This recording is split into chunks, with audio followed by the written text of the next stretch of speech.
Let me begin with a personal story of an encounter that I had many years ago.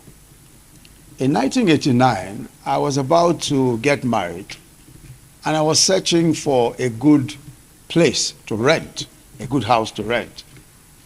I met my landlord-to-be, who happened to be an elderly lawyer, who obviously did more real estate than legal practice. I mean, he was mainly just in business of real estate. So when I met him, he let me know that there were 3 categories of people that he would not rent his property to. Of course, he didn't know who I was. And the 3 categories of people that he would not rent his properties to were Igbos, Ijebus, and lawyers. Igbos, Ijebus, and lawyers. He made it very clear to me. I was disqualified on 2 accounts. He then said to me, pointing behind him at a few shriveled-looking books in a small bookshelf behind him, that he had the arsenal to destroy any tenant in court if I gave him any trouble. He later on, of course, discovered to his embarrassment that I was a law teacher and at the time advisor to the then Attorney General of the Federation. And of course, that I'm also Ijebu. I've shared this story to illustrate a point that I think is hugely important, which is that prejudice and bias are natural aspects of human nature. Everyone has prejudices and preferences that are reinforced by stories and narratives that they hear. Prejudice is a function of environment in which one is socialized and the level of exposure that one has. All across this country, different ethnicities are subjects of popular stereotypes, whether it is the notion that Ijebus are stingy, or that Igbos have an excessive love for money, or that the Fulanis are cunning, unforgiving, or more recently, violent, or that the Ebira and the Ika are practitioners of seasoned witchcraft. These are stereotypes, and they are, of course, by the very nature of stereotypes, wild generalizations, most likely to be false, and unlikely to hold up to any kind of empirical tests.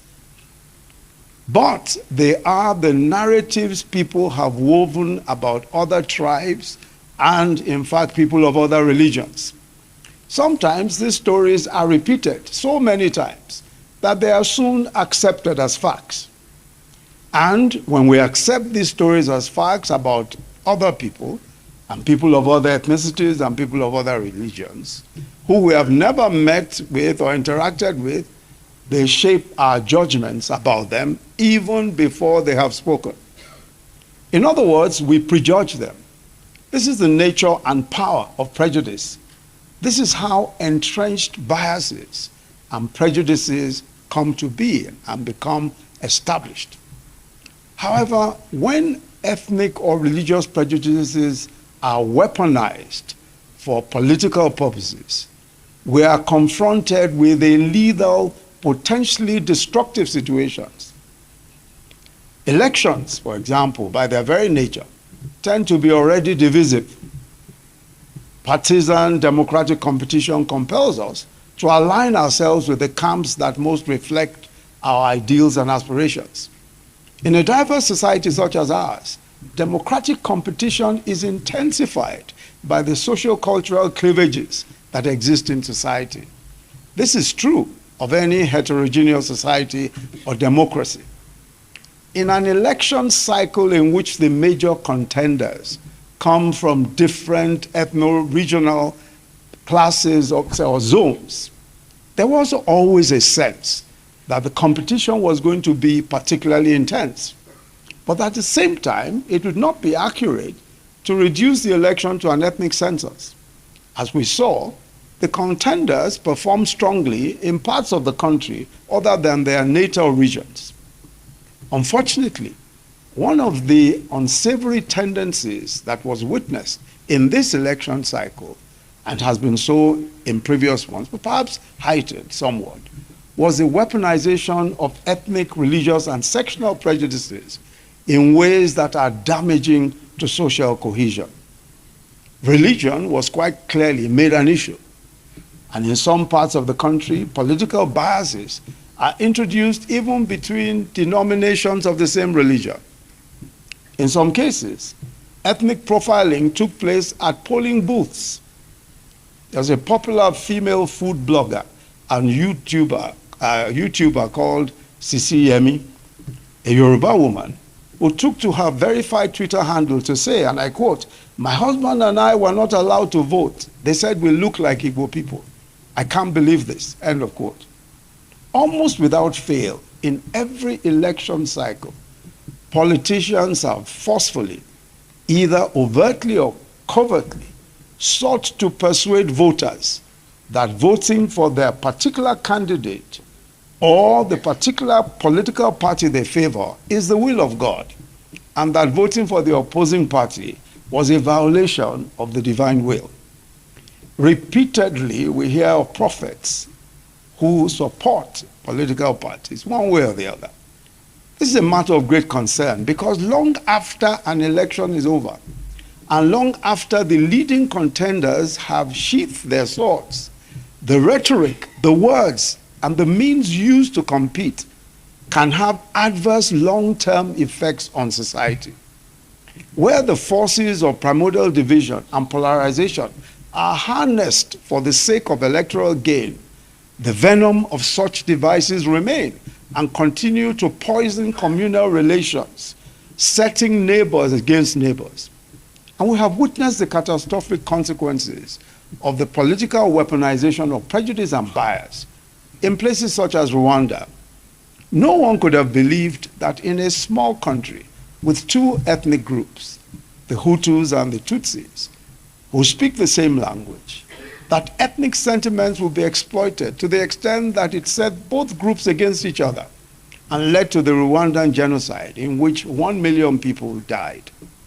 In that conflict, people who had lived together side by side for years were set upon by their own neighbors and murdered in the most gruesome fashion. Even in our own history as a people, there are ample milestones that serve as a warning against indulging in bigotry and prejudice. Some of the political rhetoric that we have heard in the course of this election cycle have been disturbing because they recall similar rhetoric used by politicians during some of the darkest chapters of our country's existence. In the First Republic, the exploitation of prejudice and incitement of hatred against ethnic communities led to the collapse of that democratic dispensation. It led to bloody pogroms and a civil war that cost in excess of 2 million lives. We talk about the Civil War, but we seem to ignore the fact that it was the manipulation of ethno-religious sentiment that eventually boiled over into that tragedy. The demons released by that bloody conflict amongst brothers are yet to be fully caged, and we pay the price of that healing process every day. That is not a chapter of our history that we should ever allow to repeat itself. The Rwandese took deliberate steps to ensure that the tragedy they experienced would never be repeated, including even a memorial to the dead. But more importantly, the strict enforcement of laws against the use of ethnically or religiously charged rhetoric, and a raft of laws that criminalize divisive attitudes and behavior. We also must do the hard work of providing and implementing a framework for fair, just, and unifying dealings amongst our peoples. We must also create a framework and that enables us to be able to enforce strictly the laws against the use of divisive rhetoric, especially ethnically bigoted or religiously bigoted rhetoric. Let me be clear. People do not suddenly start hating each other during elections. While political actors may invoke ethnic or sectional sentiments in an election, these social and cultural antipathies already exist, lurking beneath the surface. And as we reflect on the takeaways from the last election cycle going forward, we must consider the prevalence of ethnic profiling and other forms of day-to-day discrimination that occur. We must consider the various forms of bigotry and prejudice that are not only present in our politics, but are transmitted and effectively mainstreamed by the media and other social forces. The association of whole ethnic communities with certain types of criminality, which amounts to wholesale criminalization of an identity and the habit of tarring groups with the misdeeds of individuals, are deeply problematic. If we normalize these attitudes and habits, it should not surprise us that they come to the fore during a heated electoral campaign. And I must say, just for emphasis, that when a group of people, or when individuals, no matter how many they may be, do certain things, it is so easy for us to simply criminalize an entire tribe of people because of the actions of a few. And we have done this kind of profiling in so many different ways, such that if you ask anyone who is doing this, you will say, oh, it's people of this tribe. Who is doing that? It's people of that tribe. But the vast majority of the people of that tribe do not even know that such things exist. So these kinds of ethnic profiling is dangerous, and it has to be contained. And it has been contained in other places. And I'm sure that part of the policies that I hope will develop from here will be studying these other societies that have been able to contain ethnic profiling in the way that it is done, in the way that is so destructive to our communities. But believe it or not, Nigeria is changing. There are no longer any ethnically homogeneous enclaves in Nigeria. As our own nations have evolved, one of the most discernible changes that we have witnessed is the disappearance of ethnically homogeneous spaces. Everywhere across the country, people from diverse ethnic and religious backgrounds are schooling together, doing business together, commingling, intermarrying, and raising families. Our much talked about linguistic diversity is not a barrier, as many Nigerians are multilingual.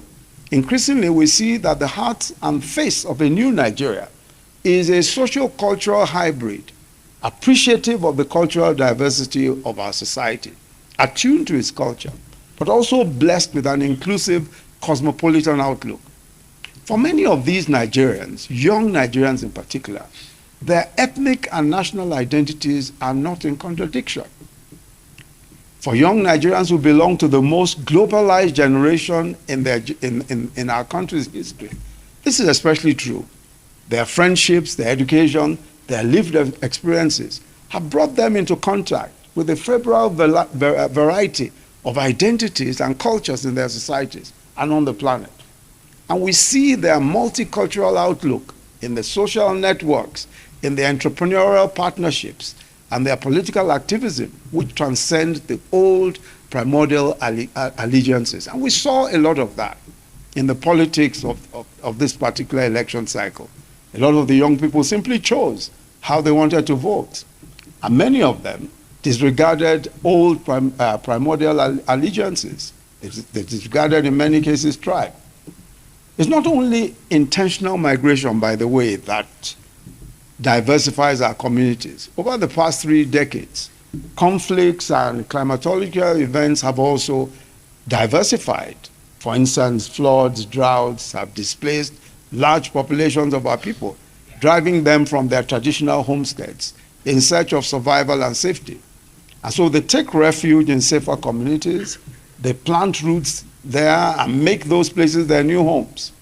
And this is one of the engines of change that has become transformative for our communities and neighborhoods. And there's really nothing intrinsically wrong with this, because in any event, this is how nations evolve. All Nigerians are guaranteed the right to freedom of movement by the Constitution. However, as human societies have evolved, there was a realization that prosperity and progress lay in the widening cycle of inclusion and broadening of our definitions of sameness. Tribes have given way to nations, and along with this, new forms of socio-political organizations, more expansive interpretations of kinship have emerged. A common citizenship based on a cosmopolitan worldview has become the standard for societies across the world. Discrimination against people on the basis of their identity is explicitly condemned by most legal codes, including our own constitution. But there is still a tension that exists between this new Nigeria and the old Nigeria, as understood by a generation that is much more accustomed to political mobilization on the basis of identity. But we must ennoble and validate the Nigeria that our young people are consciously or sometimes even unconsciously building. This is the future that we want. But as human beings, it's natural to react to changes in our environment with some degree of anxiety. For many Nigerians, as we witness our communities become more diverse and more complex, there are natural concerns about what this means for our own societies, what this means for our own homes.